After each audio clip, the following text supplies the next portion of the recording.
One of the most unsettling discoveries in social psychology is how readily human behavior bends under social pressure. Most people like to believe that their actions are guided primarily by personal values, moral reasoning, and independent judgment. Yet decades of research suggest that the influence of others, especially groups and authority figures, can profoundly shape behavior, often without conscious awareness. This section examines three closely related forms of social influence: conformity, compliance, and obedience. While distinct, each reveals how social forces can override individual preferences and ethical intentions. Section 1. Conformity, the power of the group. Conformity refers to the tendency to adjust one's beliefs, attitudes, or behaviors to align with group norms. Importantly, conformity does not require explicit pressure. Often, it emerges simply from being aware of what others think or do. Social psychologists distinguish between two primary reasons people conform.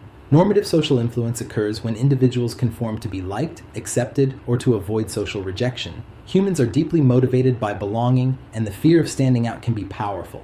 Informational social influence, by contrast, occurs when people assume that others possess more accurate knowledge, especially in ambiguous or unfamiliar situations. Classic conformity research demonstrated that individuals will sometimes publicly agree with a group even when the group is clearly wrong. These findings challenge the assumption that people always trust their own perceptions. Instead, they suggest that social harmony and uncertainty reduction often take precedence over accuracy. Conformity is not inherently negative. It allows social life to function smoothly and promotes cooperation. However, when conformity suppresses dissent or critical thinking, it can become ethically problematic, particularly in professional or institutional settings. Section 2. Compliance. Saying yes to requests.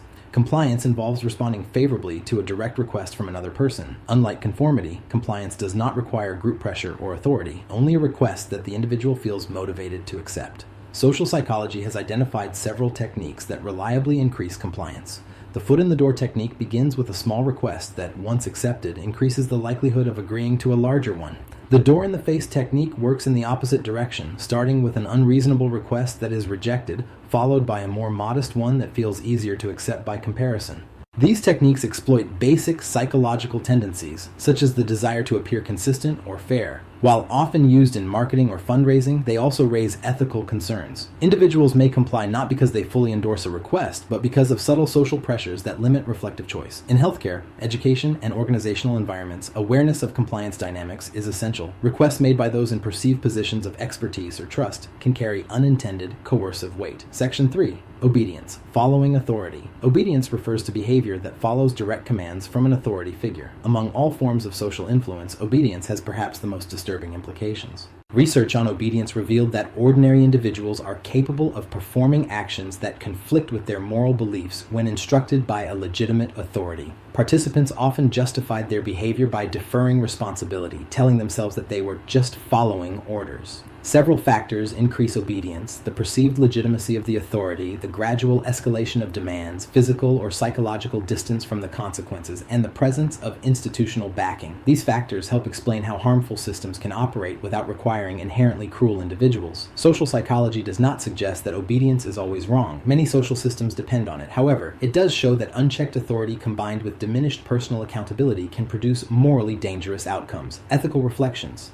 Conformity, compliance, and obedience expose a critical tension between social order and moral agency. They remind us that ethical behavior does not occur in a vacuum. Situations matter, structures matter, power dynamics matter. Understanding these processes does not absolve individuals of responsibility, but it does clarify why ethical failure is often systemic rather than individual. Social psychology therefore encourages proactive safeguards, fostering open dissent, ethical training, shared accountability, and environments where questioning authority is permitted rather than punished.